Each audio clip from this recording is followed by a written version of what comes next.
Okay, cool. So I thought we'd decide to go a different plan of attack for today's presentation is, but I think it's still relevant in this current context of coronavirus, especially in Victoria with the healthcare, aged care and childcare sector, or the healthcare sector classified as one, and what's actually going on and what's actually happening at this point in time. So basically, we're just anyone who helps other people in a physical capacity. And why do we constantly see injuries within the workplace, whether it's lower back issues, whether it's trips, falls, sprains, but majority of it, well, tonight I'm actually going to talk specifically about the manual handling. And I think the manual handling side is one of those sides that can be easily prevented. But I think it's just like when it comes to kids and improving their well-being and teaching them to be healthy, and you want them to train and be physically active into early 20s. It's a similar idea, a similar principle here, and we need to teach, coach, and educate them, and also implement before they enter the workplace as well. So a bit of background of what's going on. So I'm going to specifically talk about lifting injuries. So some of the most prevalent injuries within the workplace for aged care, for aged health and childcare, and they're usually a result of fatigue, time constraints, pressure at work, unsuitable equipment. The unsuitable equipment seems to be specifically for childcare, whether it is the equipment is always suited towards the kids, unsuitable for the staff to actually use, and it might have a lack of equipment for the actual staff themselves. So the actual ergonomics, poor lifting practices, super prevalent within the childcare, especially when you're working with like all the younger tots. They've got to get the diapers changed, running around like headless chooks and all that. That's specifically if you're going to change them over, and if you're a short lady or small lady, and especially if the equipment is unsuitable or the bench is too high or something like that, you're overreaching, and basically it's going to increase the likelihood of injury. Under physically conditions, so the environment, sometimes the environment can actually dictate, so what's actually happening around you. The workplace within a lot of these industries is quite dynamic, less so with aged care, because you're not going to have grannies running around or anything like that, like a childcare. So it's a little bit different on the opposite end of the spectrum in terms of how dynamic it is. But you still got to do quite a bit of it. Still quite a bit of work involved. And under physically conditioned staff, so that I'm going to I'll kind of lead into one of the points later on. We know OH&S training is undertaken, but it's one of those things where it's either done as a separate course, so you've got to pay for it out of your own pocket, or that's actually provided part of the university, or it's provided of the workplace. So, for example, it could be something like the Alfred Hospital. You get training every 6 months. You've got to get upskilled. You've got to get certified. There's certain boxes you've got to tick in order to continue to work in the workplace. It's just ticking the boxes essentially. The day-to-day nature of the jobs are actually overlooked quite often. So a lot of people don't realize how stressful some of these environments can actually be, especially within the healthcare sector. So if you're working in the emergency side, it's very dynamic in nature. You don't even know what you're expected to do for the day. The nurses that we work with can feel somewhat burnt out from the day. All they want to do is go home, rest and relax. But obviously, if we don't put some interventions in place to help improve their quality of life, their movement and all that jazz, it's just slowly going down that slippery slope of potentially leading to injury. And it could be something really small as well that just kind of just tweaks them off, and that could set them back, quite a bit of time being out of work, unfortunately. And we're seeing a large investment in technology to assist in manual handling. So for nurses, there's a no-lift policy. So they're supposed to use beds, or they're supposed to get staff other staff are specifically supposed to help them to lift patients or something like that.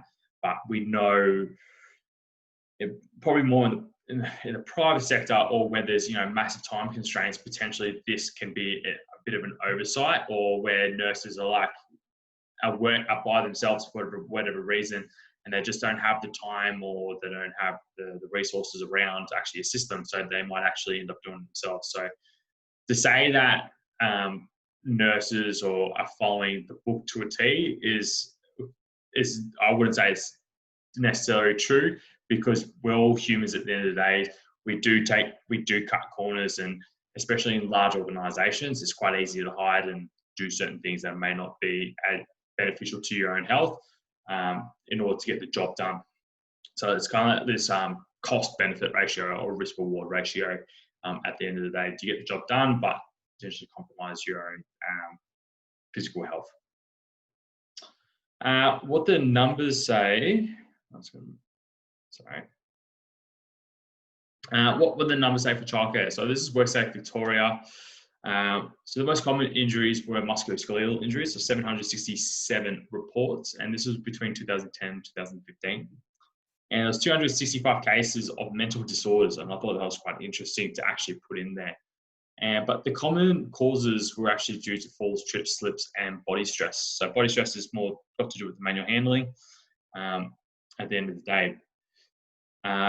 Many that suffered injuries cannot return back to work and require assistance living themselves. So there was an actual report done in the Herald Sun. I actually spoke about this lady. It doesn't matter. And here it is. So she's a Pakenham woman. She needed surgery. She had 2 slip discs in her neck after a special needs child fell on her at work. So it was actually quite a severe injury, I know. And she wasn't able to work since, and she hasn't been able to work since, and needs assistance to complete everyday tasks. So now she was assisting kids, now she becomes the assistee. And potentially whether or not this woman had, like, I know it's a freak accident, but we know when it comes to collision sports, like contact sports, like rugby league, boxing, fighting, the fighters are physically conditioned to withstand, physical abuse. Unfortunately, childcare workers aren't, trained to deal with the physical trauma that they go on a day-to-day basis, and it's not inflicted by other kids or anything like that. It's more to a point self-inflicted, or inflicted based on the actual tasks or the constraints within the actual environment, or what's actually happening at that time. So basically the caregiver became the care receiver in that point in time. And the one thing that she did say is the physical nature of the job is overlooked. People just see it as women playing with children, that it's not. And I thought that was a really important thing to mention is when all these RTOs, TAFEs, and universities market healthcare, nursing, and childcare, they market all the lovely, bubbly side of it. You get to play with kids. You get the social interaction. It's a fun place to play games and all that jazz. Whether it's childcare, nursing, you're helping others, and all that jazz. But people actually don't still see the real side, like that minute by minute, what's really going on in the actual environment itself. What the numbers say for aged and healthcare, so they kind of get branched together because you can become a EN and an RN, and RN allows you to work in the hospitals, so EN allows you to work in aged care. And this was from WorkCover Queensland, this information. And from the 2014-2015, there was 40,000 claims were lodged for musculoskeletal injuries within Queensland. 3 main reasons: lifting, carrying and putting down objects, falls, and repetitive movement or strain. And the average claim was $7,056. And all I did was I times that by 40,000 claims, ended up being $282 million. So whether or not all 40,000 claims were actually met, it's still a big massive chunk of money that is actually going to try and fix people. And we know from gym memberships, we know they're about, between $500 and $1,500 a year, depending on the level of membership and who you're with. Personal training can go from, $2,000, or semi-private group training, PT can go from $2,000 to all the way up to $10,000 per year, depending on the level. But we know that if they're physically stronger, are they likely to claim? Probably not, no. We're really mitigating the risk at the end of the day when we're getting someone stronger, teaching them how to lift and teaching, whether the bodies can actually withstand the strain. If a nurse can deadlift, 1.5 times their own body weight, we know they're going to be pretty safe when it comes to moving people around in theatre. Whether you got, an overweight individual, you have to try and navigate them into bed or something like that, or provide some sort of assisted help. You know that you're going to feel comfortable knowing that I can actually look after that person. So what's the solution? So strength testing for all nurses and childcare workers. And the reason why I kind of thought of this is coppers and firefighters actually have to undergo physical testing. There's a physical requirement for those jobs. But when it comes to the police and firefighters, you're not always, jumping over fences. You're not always, knocking down doors. You're not always, putting out fires. You're not always trying to manhandle someone to arrest them. It's just not happening all the time. But with nurses and childcare workers, we know they're frequently lifting, moving, putting themselves in exposed positions to assist in the care of someone else.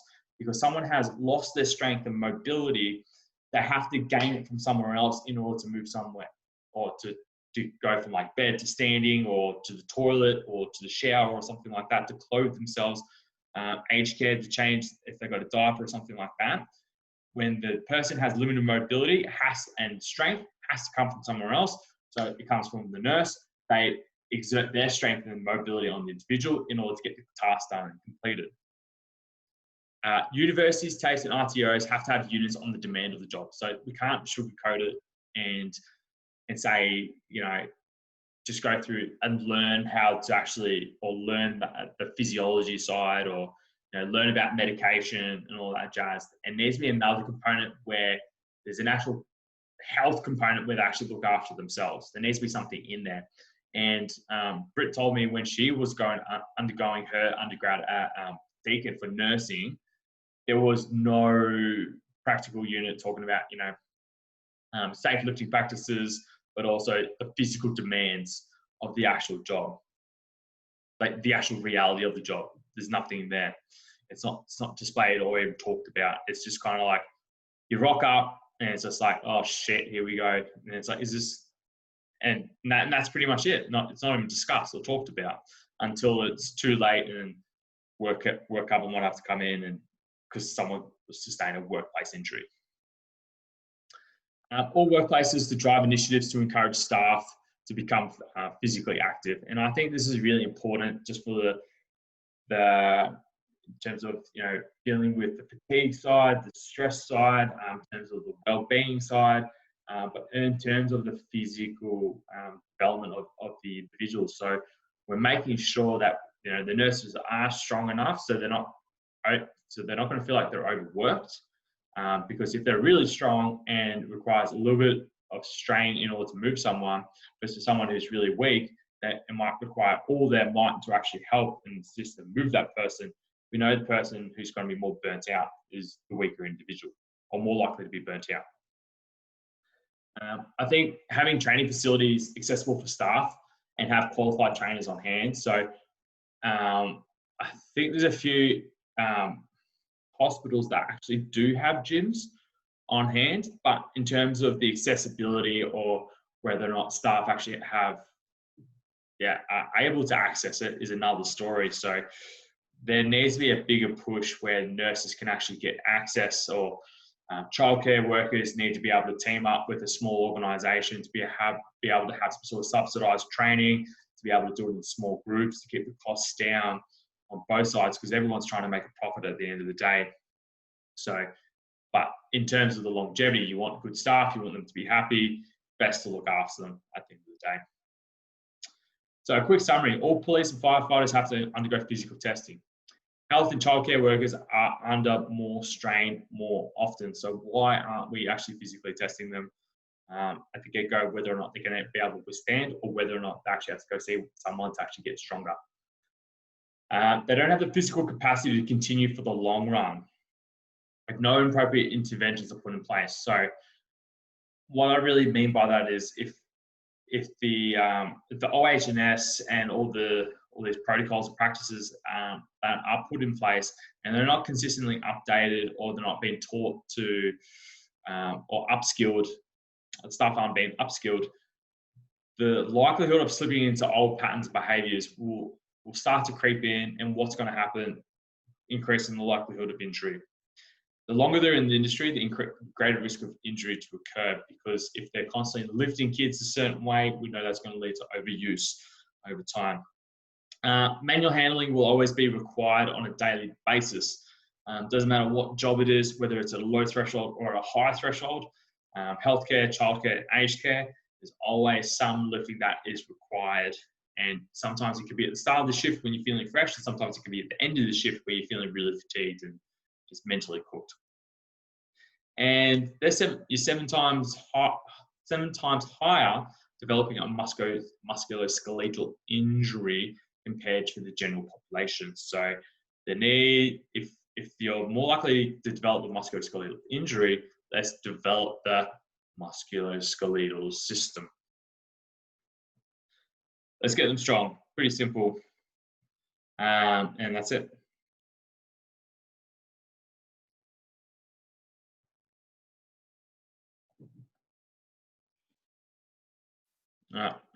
What are your thoughts, Mum? You always start off with me.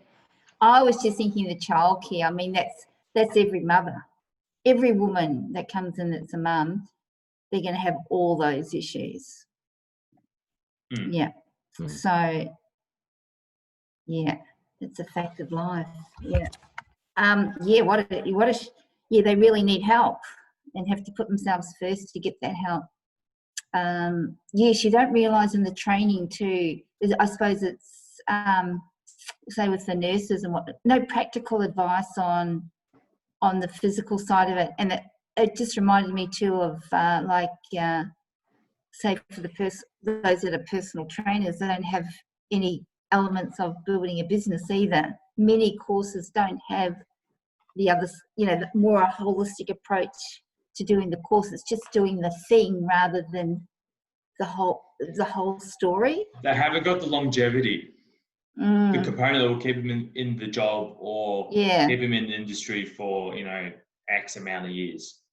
It's interesting. Dave. Yeah, no, very interesting. Yeah, because like babies aren't light, and when you're a childcare worker, if you're lifting, Lorraine, tell me the average weight of a baby. You have more experience than me.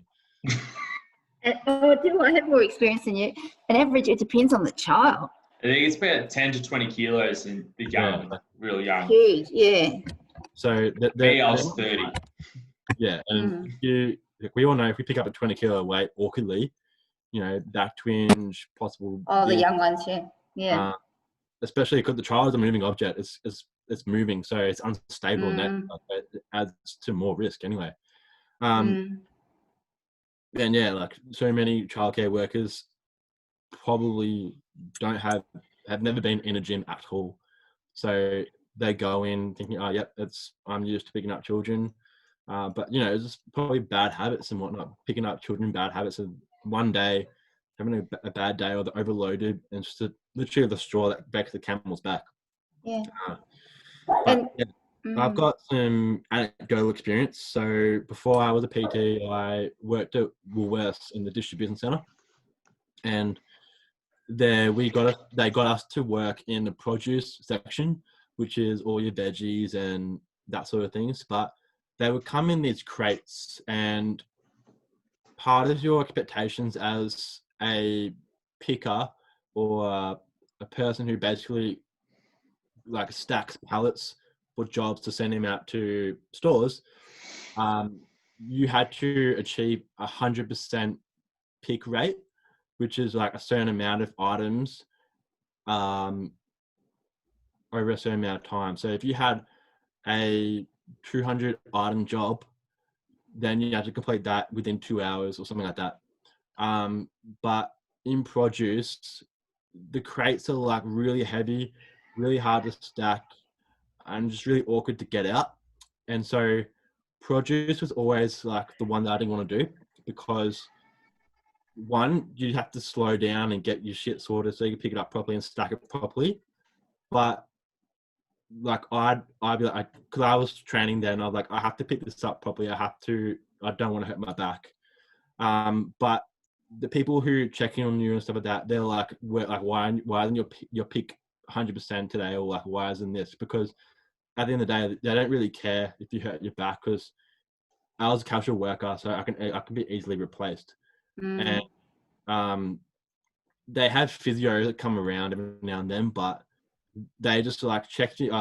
Yeah, classic hinge, deadlift, pick up your box like this, and blah blah blah. But they don't really care. They just check on you every like 2 months or something like that. So yeah, and another sort of anecdotal experience is my dad is a wards person at a hospital, and so he's constantly pushing around people. Or he wasn't a wards person, but constantly pushing around people in the hospital, constantly helping people out of beds.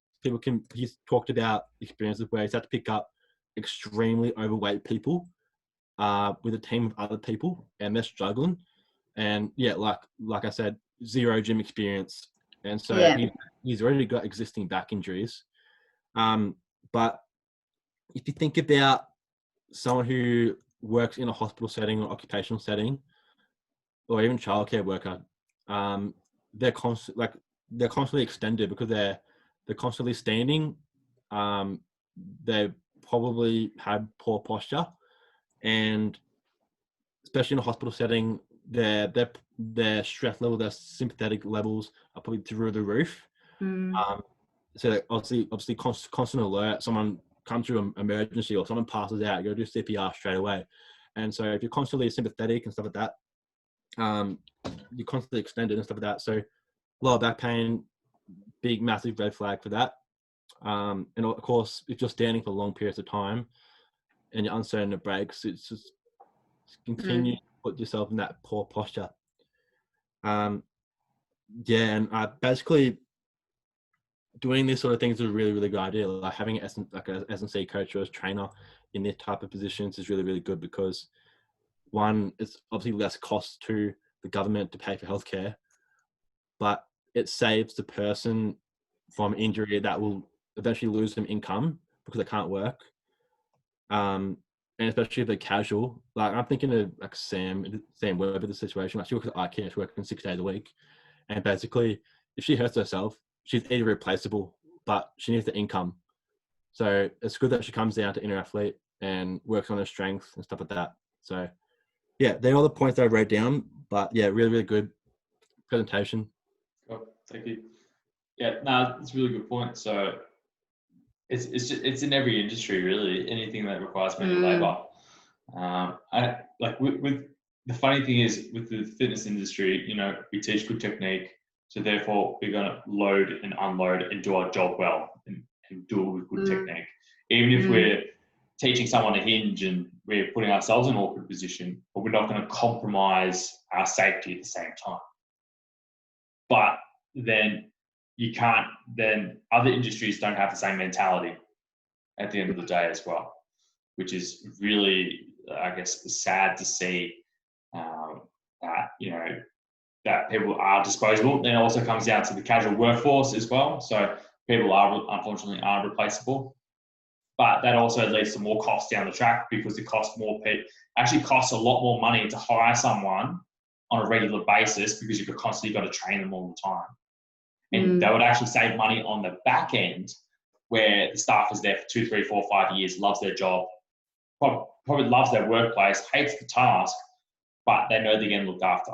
So the long-term gain is not what a lot of these organisations are really looking for, unfortunately. And yeah, like you said, with the loss of job, the loss of work, a lot of people are going to sacrifice that. And I've had first-hand experience working with other people in childcare and nursing, where they've had to sacrifice being in some pain in order to make sure they get a paycheck, because they are casual, or they might have a bad relationship with their manager, and just it creates another reason to kick them out. Yeah, they don't tell them that. This just reminds me of someone we know very well who, in their line of work, you don't tell people when you have sustained some sort of injury, because it just puts you at a disadvantage with the organisation. Yeah, which is really interesting. They don't report it. Yeah, that's it. People get rid of you. So people are going to underreport it as well. Yeah, they're going to try and fix it. And what does it do? It just creates this negative mindset for the individual. Well, either that, or sometimes too, the process they have to go through to get the right sort of help that they need is just not worth the hassle. Yeah, just like Dave's workplace with the pickers and the physios come around every 2 months, and it's like, oh, you engineer, that's good. It looks like you're using your core, using your glutes. I'm like, how the fuck are you supposed to? How can a physio just immediately infer that you're using your glutes when you hit? I know it's total. It's utter nonsense. It's at the end of the day, for the bigger organisations like hospitals, whether it's Woolworths or doesn't matter how, if they have 1,000+ staff, it's tick the box. Yeah. And HR is just going to say, like, just tick the box, get it done, cover on your ass, and then just put the employee under the bus if shit hits the fan. There's two sides of that coin too. It's about people also.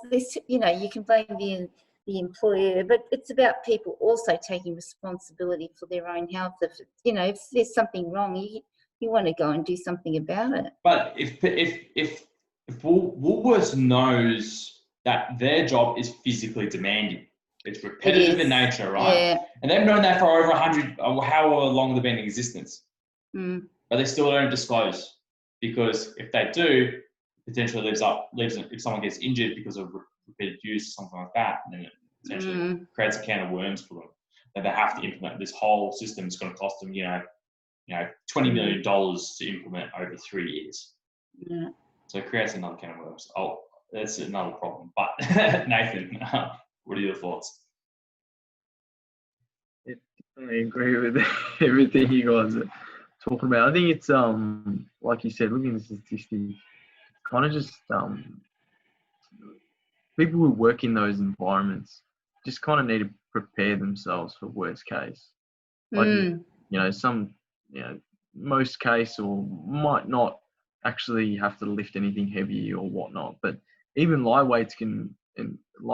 weights or lifting things all the time can still, I guess, cause some overload over a long period of time, which will result to overuse injuries, like you mentioned. And for me, I worked in Target, and I've seen that so many times as a manager. I had to deal with a lot of injuries which could have just been prevented from some strength training in their lifetime, to prepare them for the things that, worst case that would happen. Some injuries that happened was just maybe a heavy box that they lifted. They lifted it the correct way. They just didn't.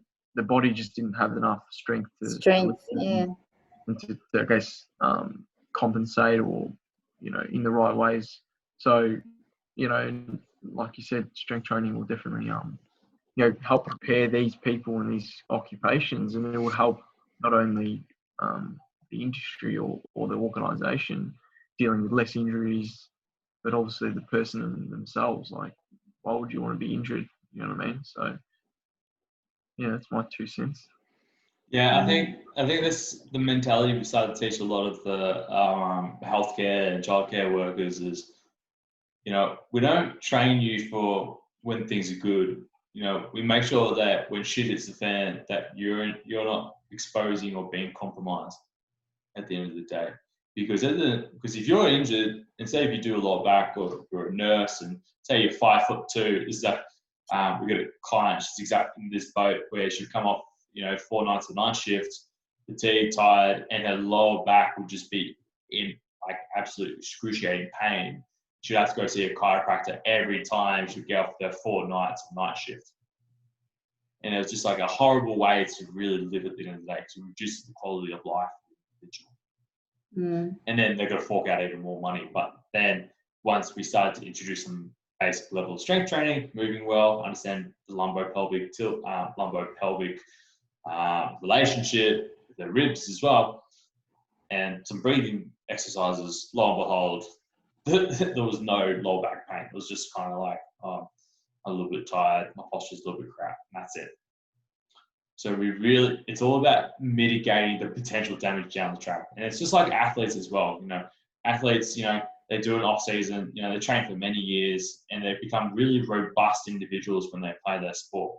But there's no robust individuals in these industries, unless they've already been proactive and played sport most of their life, and they've always done some level of training. But you always got to look at the majority, where the majority wouldn't actually take up sport, or they gave up sport and decided to focus on studies, didn't really focus on physical activity or exercise during their studies. And when they entered the workplace, they were too tired, too fatigued, and we know there was a very sharp decline in their physical state. I think this kind of conversation is really good to help. Yeah, it's a good conversation to help. I guess like HR and those type of people in businesses to really help buy in and talk to higher up and say, look, this is the reason why we need proper strength training. And so, like you said, some places do have personal trainers and trainers in their, I guess, buildings or corporations to prevent that, because at the end of the day, like, they want the best quality of life and best quality of work from their employees. But yeah, I don't think this is spoken about enough, and it's kind of like one of those things that's swept under the rug, and it's just replaced by bringing another person in. Just a message: if one pawn gets broken, okay, cool, bring another pawn in. Churn and burn model. That's what I call it. Churn and burn. Yeah. But this information's, I understand that. Yeah, I agree with you. But this information's really good to create awareness for the workers themselves, to realise it's not about having enough time to train or looking good and, weight loss, and which is all the things people, a lot of people want, but it's about preserving their quality of life, Because if you've got a sore back, I'm sure everyone's had a sore back at some point. When you can't move around properly, that really impacts everything. Yeah, and if you got kids, something like that, if you're broken, you ain't making money, you ain't playing with your kids, you ain't doing shit. You feel like shit. Yeah. Yeah, it's like, what are these childcare workers doing after work? Are they just going home doing nothing? Probably because they're burnt out from the day. Oh, they're just cooked. Yeah. Straight up cooked. Yes. Yeah, I guess from our experience with all the nurses that we've had, we've noticed a real decline in their symptoms of injuries that they've kind of carried through this whole time, and it's really declined. And then we notice an upside in their actual work productivity, that they're able to do certain tasks a lot faster because they're able to exert a greater level of strength onto whatever it is.